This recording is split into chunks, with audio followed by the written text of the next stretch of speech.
Après 2 ans sans avoir trouvé de potentiel nouveau gestionnaire, le Salon de quai de Lac-Saint-Charles a enfin trouvé preneur. 3 résidents du secteur ont décidé de s'associer afin de créer une OBNL afin de donner une deuxième vie au Salon de quai. Voilà que c'est ouvert depuis le 14 novembre dernier et j'ai eu le plaisir de m'entretenir avec eux pour parler de l'avenir du Salon de quai.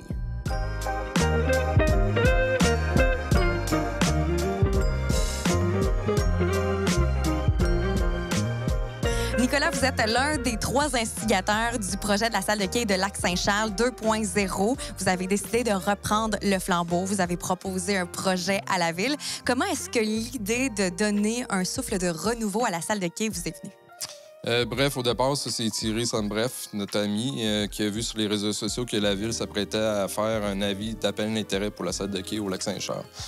Suite à ça, lui a décidé de regarder les documents. Il m'a contacté par la suite.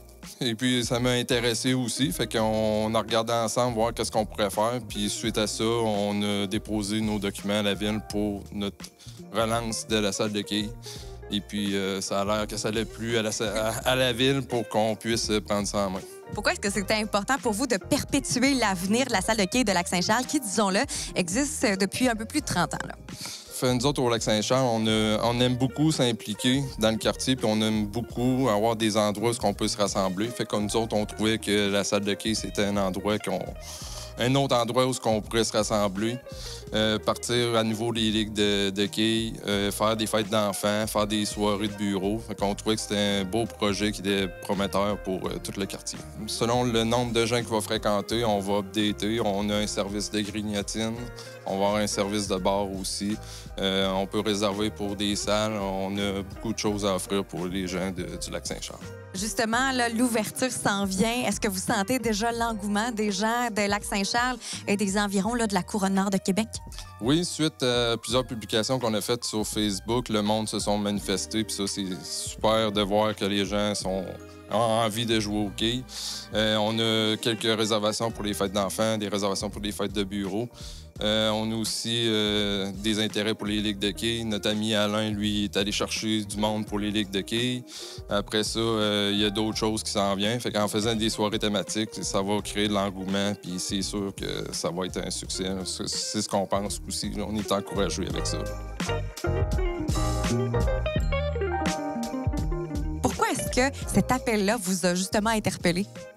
Moi, ça me permettait, entre autres, de me trouver une occupation, premièrement, et puis ensuite de pouvoir faire continuer un peu à revivre la salle de quai au Lac-Saint-Charles, et puis avoir pour la population un endroit où se détendre, même venir simplement boire une petite tasse de café, jouer aux cartes ou des choses ainsi. On n'est pas vraiment fermé uniquement au quai. Donc, vous aviez envie d'offrir un endroit convivial aux gens de Lac-Saint-Charles. C'est ça, oui. Dans l'OBNL de la salle de quai de Lac-Saint-Charles, vous êtes 3. Vous avez évidemment chacun votre rôle. Alain étant celui qui s'occupe des ligues de quai. Et finalement, vous êtes celui qui s'occupe de la technologie.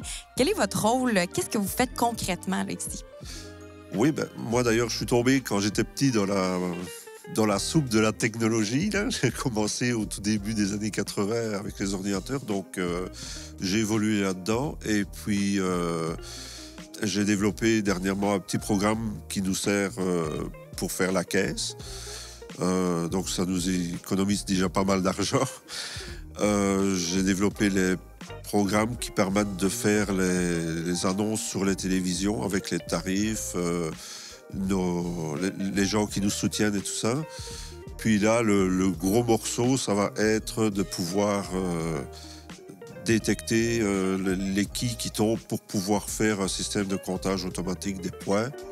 Donc, on a l'intention de revamper le côté calcul des points qui se fait présentement à la main de manière technologique au cours des prochains mois là, ici dans la salle de quai de Lac-Saint-Charles.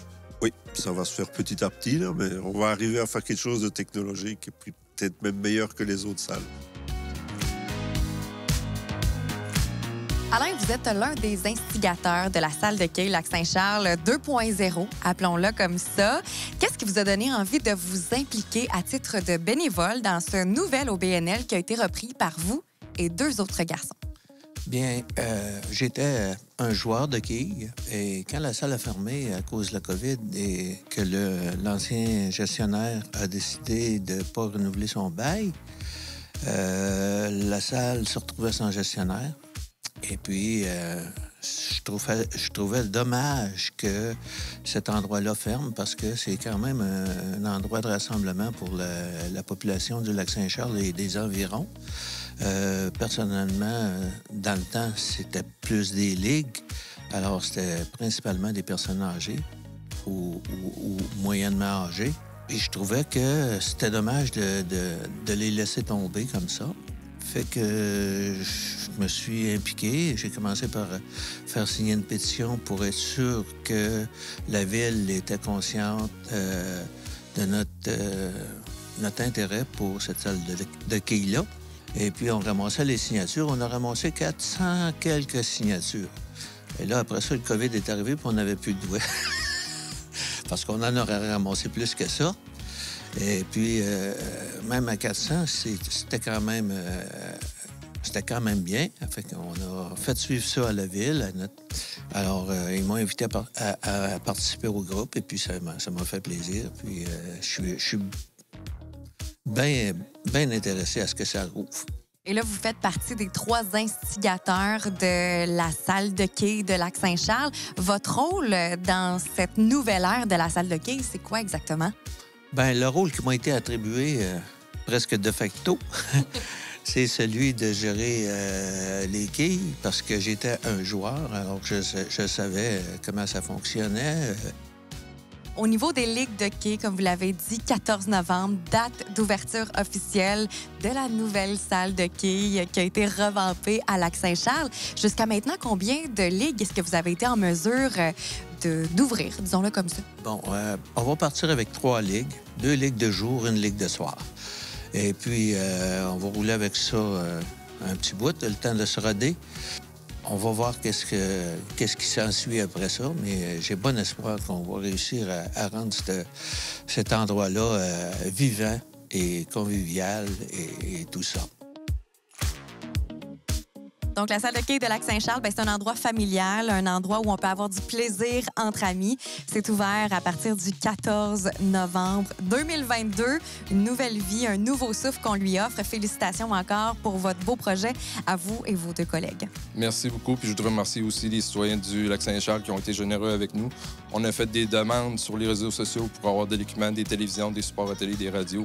Tout le monde a répondu généreusement. Fait que je voudrais leur dire un gros merci au monde du Lac-Saint-Charles.